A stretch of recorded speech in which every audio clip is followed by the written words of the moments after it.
You see, when you start building your website with Divi 5, the spacing that you get out of the box is not the right size. So as you can see here, the space between the tagline and this heading and also this description text, the spacing here is way too much.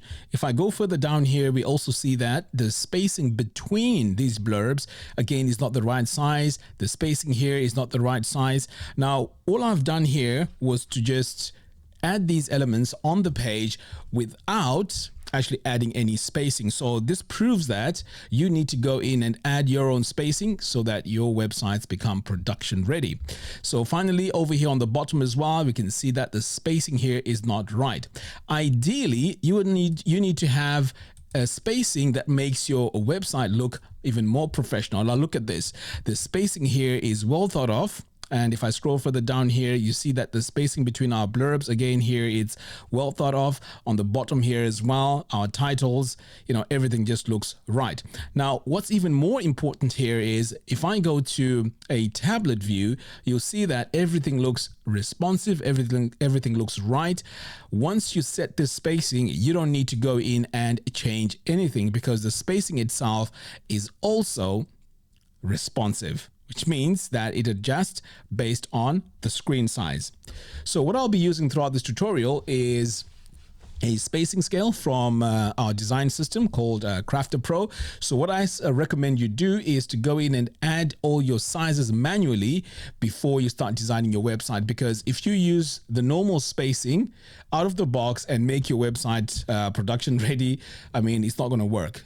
Definitely it will not work. So your approach now needs to be well calculated, and you need to go in with an intentional spacing scale in order for you to achieve this. So what I'm going to do in this tutorial is I'm going to go in and show you how I managed to achieve this spacing scale, which is ready for production and which is also responsive. So here I am going to go in and quickly apply all the sizes first. So for example, for this particular item here, I'm going to go in and I'm going to set this to a label. Okay, so I'm just going to go with just a normal label. Now you can see here it's gone all the way to the left. So what I need to do is to just come over here to sizing and then just center it. Okay, so with that selected, I can go in and add even more text to it. So for example, here it says tagline. I can set that to tagline goes here. Okay, how about that? So that just shows you that you can go in and add more text on it. This ideally is set to heading 1, which is good. Now this text here can be set to your normal paragraph text. So using our design system, I'm going to set it to base, but since this is the heading, we can also set it to text large. Okay, this also works really, really great. And then over here, we can see that our row is set to text row. Normally it's set like that. And again, this is not what you want to do. You want to make sure that it's set properly to text row.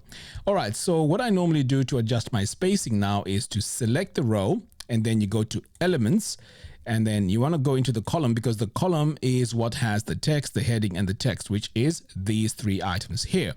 So what you want to do now is to go to design. Okay, and then on the layout here is where you make the change.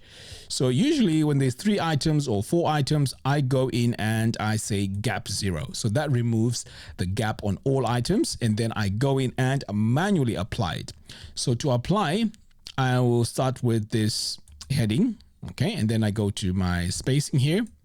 And what I need here is margin top, and then I'm just going to go margin top small. And then here, I'm just going to go again to my spacing and set this to a margin top small. Okay, so now you can see there's a clear spacing in place. All right, so moving on, we can see here that the padding around this is not right. So again, the spacing has not been applied. This is out of the box Divi. So what you want to do is to select the section. Okay, and then over here on the top, we are now going to use our design system to select the size. So I'm going to go with extra large since this is the main heading, and you can see now that has applied our padding. Okay, now over here, we're going to add an image quickly. So I'm just going to go in and and select my image from here. I'm going to add this one so it's a bit different. Okay, and there we go. We have our image. Now, what I usually like doing here, depending on the type of design you're working on, I usually like going in and adding some rounded corners. So I'm going to come over here to border. And for my border, I'm going to go with small. Okay, very subtle. And pretty much we are done here. But the final thing I need to do, you see this image here, it needs to follow a 12 column grid. So I'm going to go in here and set my row to content row. Okay. So now everything looks very proportional. It looks very, very intentional. Okay, let's move on to the next part. So I want to start by setting my spacing for my section here. So remember on the top one here for our spacing, I set this to extra large. So for this one here, I can go in and either use medium or large. So sometimes I prefer to have more breathing room, so I use large. So that's my preset right there. And then over here now, I am going to start applying all my presets. So that's going to be an eyebrow like that. And then this needs to be heading 2, which is fine.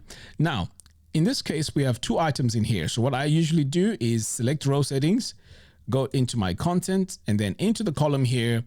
Instead of setting, this to 0, I can just go in and say, I want this to be, let's say, small. And that's it. That's all I need to do.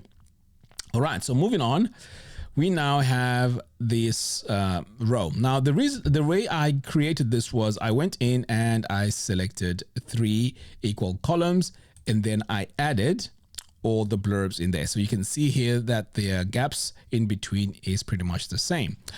But since we're using a design system, I don't recommend you do that because you're adding extra code and it's just not as clean. So let's go in and add a single column. So with my single column now, I can go in, drag and drop it in here like that. And then I'm going to get rid of this top one here so we don't get confused. So since we have 1 blurb, I'm going to duplicate this twice. Okay, so now we have a total of 3. So what I do now, because our design system has grids, okay, when you need to lay out things like this, you need to definitely use a grid. So I'm going to come over here now to my row settings, go into my column. Okay, and these are the 3 blurbs. And then over here on the top, I am going to choose auto grid. Okay, now you can see everything has snapped into place. And this is really, really amazing because everything is responsive. I don't need to go in and make any changes. It just works out of the box. So that's auto grid. Okay, so the next thing I want to do is to make sure that this is set to a 12 column grid. So I'm going to come over here to my row settings. And then over here on the row preset, we're going to set this to content row. Okay, now you can see everything is in a straight line with my image here, and pretty much it just looks really, really nice. Next, I'm going to go in now and add all my images. So I'm going to start with this one here. So let's say I go with this one. I'm going to say upload image. We go on to the next one. We're going to upload another one. And I think we'll just do the same image because I don't think I have another one which is pretty much the same size. So I'm going to select that as well. Okay, so now our images are in place and everything looks great. So let's just test and see what it looks like in a tablet. So there we go. So you see what our auto grid does. It doesn't really stretch all our columns, all our modules, which is very, very good. And our space between items here looks great. And then if I go to mobile, you can see it snaps and everything just works fantastic. And by the way, from what we've done here at the top, you can see everything fits in very, very well without us going in and setting sizes for our heading 2 and also our body text. All right, so let's move on to the last item. So over here, again, we're going to go in, start off with our section. We are going to set this to, let's go with large so that we match the top one. This is going to be our eyebrow. So I'm going to go in and choose my preset here to eyebrow.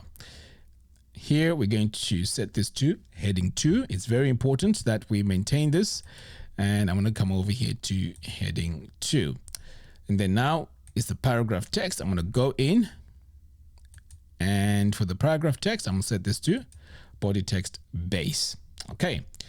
So with that now, I need to go to my row settings and I'm going to set this to content row. And now you can see it matches the width of the rest of my website. And then finally, we can go in and add our image. So I'm going to go to my image here. So the images, if you want, you can add something that's a bit taller. So let's try something like this. Okay. So you can see this one here fits much, much better. Okay. Now, in this case, I also need to go in and set my sizes. So I'm going to go to design, layout, and then I'm going to set this to medium. And then for my image here, I also need to add my rounded corners. So my border is small. So the image is going to match my images here throughout the page. And as you can see, I mean, in less than 10 minutes, I'll say 10 minutes, we were able to go in and really work on this page and make it look really, really nice. So this is how you want to design. Hey, by the way, if you are not a Divi member yet over at diviuniversity.com, head over and sign up for free. And, all you need to do is to join for free. This is a community of Divi users. So as you can see here, we have questions, people answer each other, they help each other out. And this is a community for purely Divi 5 users. There is close to 3,000 users right now as we speak. And if you haven't, if you're just getting started with Divi 5, I have a Divi 5 mastery course. This is a course that teaches you how to design websites using Divi 5 the correct way. This course only costs $27. $27, that's all. And I'm going to be adding a lot more lessons. And in fact, as we speak, there are a lot more lessons right now behind the scenes. And these lessons, as I add them on, you will not need to pay any extra on top of the $27. So lock in your $27 now and get all the updates to the course absolutely free. So this is the Divi 5 mastery course. Okay, so far there's 1,276 students. I mean, every day people are signing up. So it's really, really cool. All right, so let's finalize what we need to do here. So at this stage, you can add any more items you need here to finalize this design. But as you can see, this is a much, much clean and much, much better layout as compared to what we had before. So this spacing scale is very, very important as you're designing websites. Even if you want to design, let's say, special blurbs, or you want to design your own components, everything is going to require some sort of spacing between elements, and this has to be logical. Now, I also have a guide that shows you and teaches you exactly what you need to apply when you're designing certain elements on the page. Anyway, guys, thank you very much for watching. I'll see you again in the next one. Take care.